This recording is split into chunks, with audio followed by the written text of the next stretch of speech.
গুজৰাটৰ প্ৰধানমন্ত্ৰী নৰেন্দ্ৰ মোদীৰ নিৰ্বাচনী প্ৰচাৰ হিম্মতনগৰত বিশাল জনসভা সম্বোধন কৰি বিৰোধীক তুলাধুনা প্ৰধানমন্ত্ৰী নৰেন্দ্ৰ মোদীৰ আৰু পোনপটীয়াভাৱে আমি দেখুৱাই আছো গুজৰাটৰ পৰা প্ৰধানমন্ত্ৰী নৰেন্দ্ৰ মোদীৰ নিৰ্বাচনী প্ৰচাৰ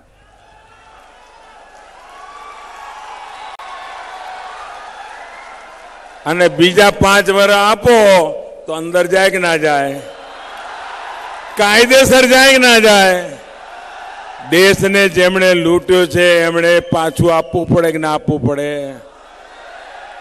अने तमे मने एना माटे तो मोकल्यो छे नहीं तो आपणे तो साबरकांठामां क्या भूखे मरता था। भाईओ बहनों 5 वर्ष सुधी ईमानदारी पूर्वक दिल्ली में आपे मने मोकल्यो आपनी छाती फूले एवं काम करीने आव्यो छुं। तमारू माथुं गौरवथी ऊंचुं थाय अने खाली देश में नहीं दुनिया में माथुं ऊंचुं थाय एवं कर्युं छे के नथी कर्युं? तमने संतोष छे? खुश छो?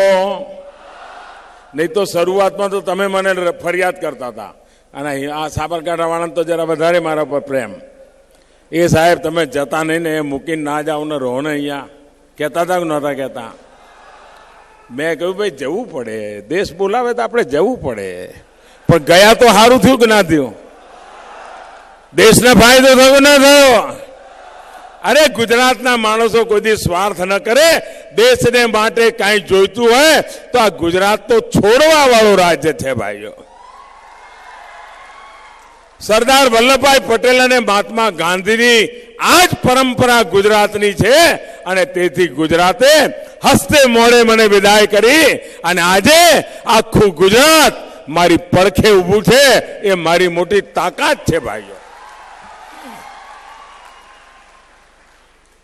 ભાઈઓ બહેનો પણ તમે મને ત્યાં એવું નહોતું કે સાહેબ 13 વર્ષથી તમે અહીંયા મંડ્યા છો વેકેશન નથી લેતા દિવસ રાત કામ કરો છો શુક્રવાર શનિવાર જુઓ ક્યાંક ને ક્યાંક ગુજરાતના ખૂણામાં પહોંચી જ જાઓ છો જાઓ ભાઈ દિલ્હી જાઓ આરામ કરો 5 વર્ષ જરા તબિયત સારી કરો એના માટે મોકલ્યો તો? અરે અહીંયાથી જે શીખીને ગયો તો એને 4 ગણું કરીને દેશની સેવા કરવા માટે મોકલ્યો તો। અને ભાઈઓ બહેનો આજે દેશને ક્યાંથી ક્યાં પહોંચાડી દીધો ભાઈઓ।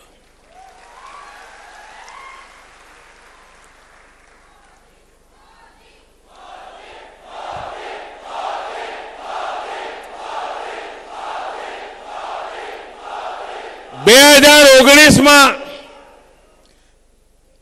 देश एना माटे मतदान करवा जई रह्यो छे कि आवनारा 5 वर्ष में आ देश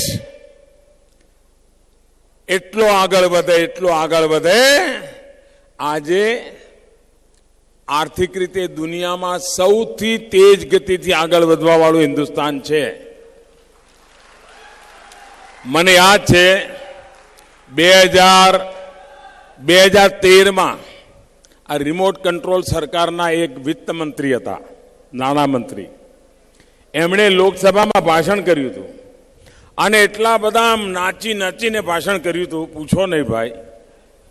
એમણે એમને કહ્યું દેશને કે આપણો દેશ અર્થવ્યવસ્થામાં 11 નંબરે હતો દુનિયામાં 11 નંબરે આવી ગયો। એમણે કહ્યું પાછળ તો હવે 11 નંબરે આવી ગયો। સાહેબ આમ તાલીઓ પાડતા હતા તાલીઓ અને જ્યાં જાય ત્યારે ગીત ગાતા હતા। આ મોદીએ 5 વર્ષમાં 11 नंबर थी 6 नंबर लाई दीधो। काम केवी रीते कराय एनो आ नमूनो छे भाई। अने हवे दुनियानी पहली 3 में पहुंचवानो इरादो छे भाई। दुनियाना पहला 3 में पहुंची सके कि ना पहुंची सके? पहुंचवू जोईए कि ना पहुंचवू जोईए? तबने गमे कि ना गमे? तो પછી મદદ કરવી પડે કે ના કરવી પડે? તમે મને કહો બીજું કોણ કરી શકે? જે લોકો ગયે વખતે જેટલી ચૂંટણીના લડતા હતા, ખાસ કરીને કોંગ્રેસ વાળા, એટલી સીટો આ વખતે નથી લડતા. બોલો, એટલી બધી લડાણ 40 પહોંચ્યા. હવે એનાથી લગભગ અડધી લડી રહ્યા છે, તો અડધાએ પહોંચે કે નહીં પહોંચે? હવે જે દેશમાં પૂરી સીટો ના લડતા હોય એ બી હાર તોરા કરીને નીકળી પડ્યા છે. હું બી પ્રધાનમંત્રી, પેલો કે હું એ પ્રધાનમંત્રી. આંધ્રમાંથી અવાજ આવે હું પ્રધાનમંત્રી, બંગાળમાંથી અવાજ આવે હું પ્રધાનમંત્રી, ઉત્તર પ્રદેશમાંથી અવાજ આવે હું પ્રધાનમંત્રી, અને દિલ્હી વાળા તો બેઠા જ છે. આ તો અમારા પૈતૃક સંપત્તિ છે, અમારો જ નંબર લાગે. હવે મને કહો ભાઈ, આટલા બધા લોકો નીકળ્યા હોય એના કરતા આપણો જણ હારો કે નહીં? જેને ઓળખતા હોય એ હારો કે નહીં? ભાઈઓ બહેનો, આ ચૂંટણી નક્કી કરશે કે રાષ્ટ્રવાદ એને જીવન બાંધવા વાળા લોકો દેશ ચલાવે કે રાષ્ટ્રદ્રોહ કરવાવાળાને મદદ કરનારાઓ દેશ ચલાવે. આ ચૂંટણી નક્કી કરશે કે ટુકડે ટુકડે ગેંગનો મત બચાવ કરવા વાળા આ દેશમાં રાજ કરશે કે એક ભારત શ્રેષ્ઠ ભારત માટે સમર્પિત લોકો આ દેશ માટે રાજ કરશે. ભાઈઓ બહેનો, મોદીને ક્રેડિટ મળે કે ન મળે,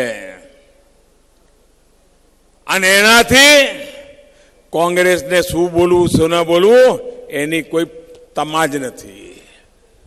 અરે મોદીને ક્રેડિટ મળે કે ના મળે, અને એના માટે કોંગ્રેસ મોદીનું નામ બદનામ થાય, મોદીની આબરૂ ખરાબ થાય, ગમે તે બોલવા માંડી, ગમે તે. એમના અધ્યક્ષ કેવી ભાષા બોલે છે ભાઈ! કોઈ ગુજરાતી સહન કરે? કોઈ ગુજરાતી સહન કરે? કોંગ્રેસ આપણા સપૂતોના શૌર્ય, આપણા વૈજ્ઞાનિકોની ઉપલબ્ધિ,